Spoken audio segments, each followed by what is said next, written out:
నమస్తే, welcome to our channel. నేను సౌజన్య. YSRCP social media వేదికగా ప్రమోషన్స్ కోసము ఇన్ఫ్లుయెన్సర్స్ని, క్రియేటర్స్ని, అలాగే ప్రమోటర్స్ని, పెయిడ్ ఆర్టిస్టులని మాట్లాడుకుంటుందని చెప్పి చాలాసార్లు మనం వార్తల్లో విన్నాం. చాలామందిని వాళ్ళు పిలిపించుకున్నారు, మీటింగ్స్ అటెండ్ చేశారని కూడా మనం విన్నాం. కానీ ఇప్పుడు లేటెస్ట్గా సజ్జల భార్గవ్ జగన్మోహన్ రెడ్డి మెప్పు కోసం వైజాగ్లో సోషల్ మీడియాకి సంబంధించినటువంటి క్రియేటర్స్ని, ఇన్ఫ్లుయెన్సర్స్ని, ప్రమోటర్స్ని, పెయిడ్ ఆర్టిస్ట్ని పిలిపించుకుని ఒక సభ క్రియేట్ చేశాడు, ఒక సభ కండక్ట్ చేశాడు అని చెప్పి మనకి సోషల్ మీడియా వేదికగా ఒక వీడియో వైరల్ అవుతుంది.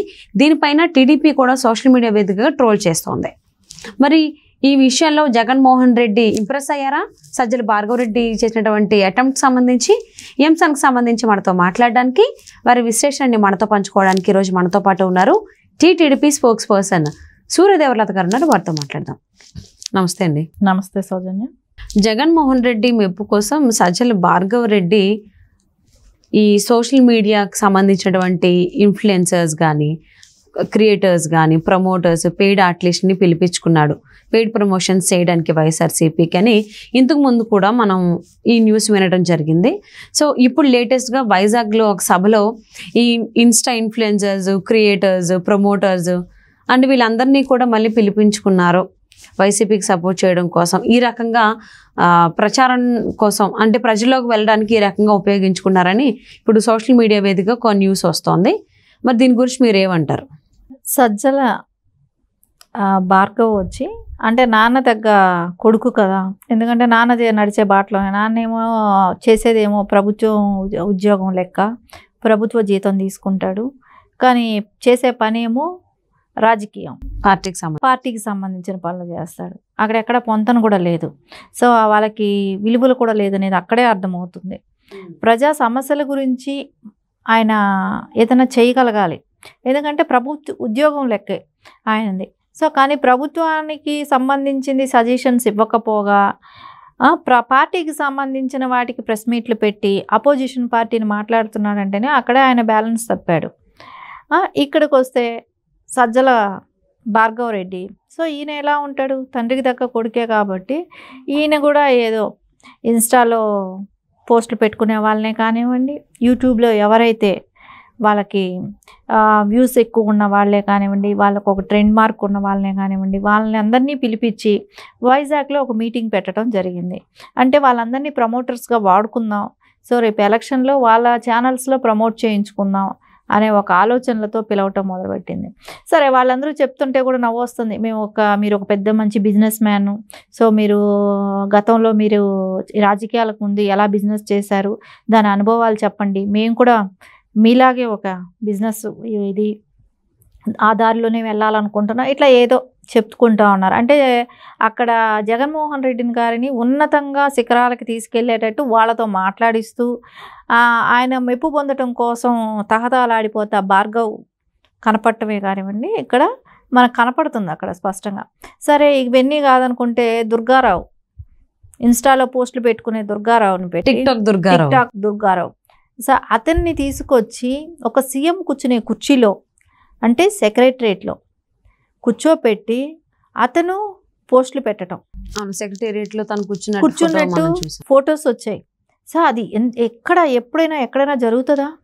ఎవరైనా రూమ్లోకి వెళ్ళాలంటే తలుపు కూడా తీయరు, మామూలుగా అంత స్ట్రిక్ట్గా ఉంటుంది, అంత సెక్యూర్ ప్లేస్ అది.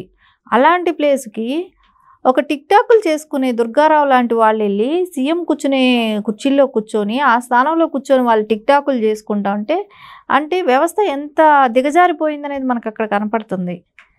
అసలు ఎక్కడైనా జరుగుంటుందా? ఏ స్టేట్లోనైనా జరుగుంటుందా? ఒకవేళ అనుకునేటానికైనా మన ఏపీలోనే ఇలా అన్ని రాష్ట్రాల్లో జరుగుతుంది, అదిగో ఏపీలో కూడా జరుగుతుందని ఎక్కడా కూడా జరగదు అలాంటివి. సీఎం అనేదానికి ఒక హోదా ఉంది. ఆ హోదాని, అంటే ఆయన స్థాయి టిక్టాక్ దుర్గారావు స్థాయి అనమాట, సీఎం స్థాయి. అంటే దుర్గారావు స్థాయి పెంచుకున్నాడు, అక్కడ జగన్మోహన్ రెడ్డి స్థాయి తగ్గించుకున్నాడు. ఎందుకంటే ఈక్వల్ పొజిషన్లోకి వచ్చారు కాబట్టి ఈయన స్థాయి పెరిగింది, ఆయన స్థాయి తగ్గింది అక్కడ. సో అలా ఆయన తీసుకొచ్చి అక్కడ ఇచ్చేయటమే కానివ్వండి, తర్వాత ఆయన జగన్మోహన్ రెడ్డి గారికి శాలువాలు కప్పి, కండువాలు కప్పి ఆయనతో ఫోటోలు తీసుకోవటమే కానివ్వండి, ఇవన్నీ మనం చూసాం. అంటే వీళ్ళ ఉద్దేశం ఏంటంటే ఎవరైతే యూట్యూబ్ ఛానల్స్లో కొంచెం మంచిగా వెళ్తున్న అంటే వ్యూస్ ఎక్కువ ఉన్న వాళ్ళని పిలిపించుకోవటం, వాళ్ళతో పార్టీ గురించి ప్రమోట్ చేసుకోవాలనేది ఆలోచన అయితే కనపడుతుంది. ఇంకా ఇక్కడ ఇంకొక విషయం జరిగింది. లోకల్ నాని అని వైజాగ్లో ఒక పడవ బోట్ జాలర్ ఉన్నాడు, లోకల్ బై నాని. అతనిది ఎందుకో సడన్ గా ఒకసారి బోట్ కాలిపోవటం, అవును ఫైర్ యాక్సిడెంట్ అయింది. సరే తర్వాత అంతకు ముందే ఒకసారి ఎప్పుడో విన్నాం, అంటే అతన్ని పార్టీకి ప్రమోట్ చేయమని, పార్టీ గురించి చెప్పమని అన్నట్టు విన్నాం. అతను నిరాకరించినట్టు, నాకు పార్టీలతో సంబంధం లేదన్నట్టు. సో అతను అవును జనసేనకి సపోర్ట్ చేస్తా గానీ వేరే పార్టీకి చేయను అని చెప్పాడు ఆయన. చెప్పటమే కానివ్వండి, అవన్నీ జరిగిన తర్వాత బోట్ కాలిపోవటం జరిగింది. అవును అది ఎవరి మీద, చాలా కోట్ల నష్టం వచ్చింది.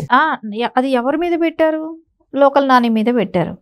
సో అతన్ని అరెస్ట్ చేయాలన్నటమే కానివ్వండి, ఆ హంగామా అంతా, అంటే అతనికి ఇన్స్టాలో కానివ్వండి, యూట్యూబ్లో కానివ్వండి, అతనికి మంచి ఫాలోయింగ్ ఉండటమే కానివ్వండి, దాని అన్నిటి దృష్ట్యా అతన్ని వాళ్ళు చెప్పినట్టు వినాలి అనే ఒక, ఆయన్ని హ్యాండిల్ చేయాలి, మనం చెప్పినట్టు అతను వినాలి, అతనికంటూ ఓన్ ఒపీనియన్ ఉండకూడదు అనే ఒక ఆలోచనతో కానివ్వండి అతని మీద గట్టిగా ఒత్తిడి తీసుకురావడానికి ట్రై చేశారు. కానీ ఎక్కడ అతను లొంగల.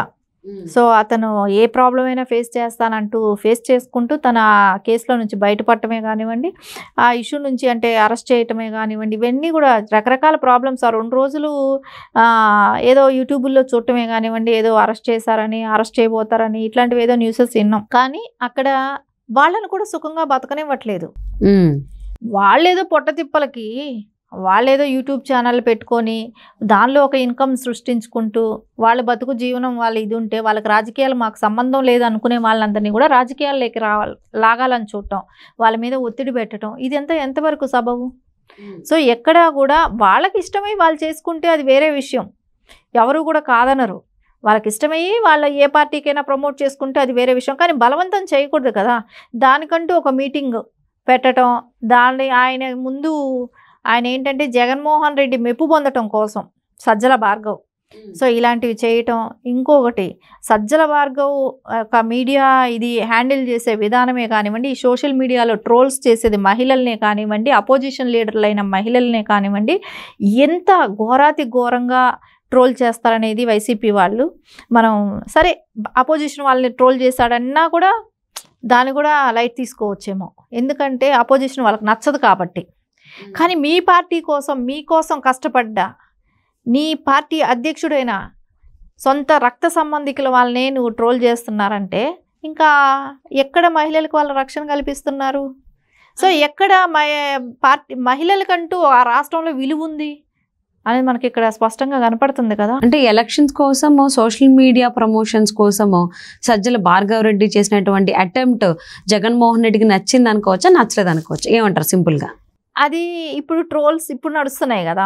సో వాళ్ళు మాట్లాడిందే కానివ్వండి, వాళ్ళు ఇన్స్టాలో వాళ్ళు చేసిన ప్రోగ్రామ్స్ ఏమున్నాయి అవన్నీ ఇప్పుడు బయట వస్తున్నాయి కాబట్టి డెఫినెట్గా స్టార్టింగ్లో ఆ టైంలో ఏదో ఉత్సాహపడిపోయి ఉండొచ్చు.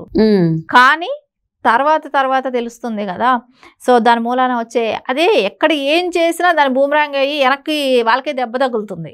సేమ్ ఇప్పుడు ఇది కూడా అదే జరిగింది. సో సోషల్ మీడియా ప్రమోషన్స్ కోసం, ఈ ఎలక్షన్స్ కోసం ముఖ్యంగా సో సజ్జల భార్గవ్ రెడ్డి చేసినటువంటి అటెంప్ట్ ఏదైతే ఉందో సోషల్ మీడియాకి సంబంధించినటువంటి క్రియేటర్స్, ఇన్ఫ్లుయెన్సర్స్, ప్రమోటర్స్ వీళ్ళందరినీ పిలిపించి చేయించుకోవడం, మరి ఇది సక్సెస్ అయిందా లేదంటే ఫెయిల్ అయిందా రాబోయేటువంటి రోజుల్లో మనకు తెలిసిపోతుందండి. చూద్దాం. థ్యాంక్ యూ సో మచ్ లత గారు. Thank you.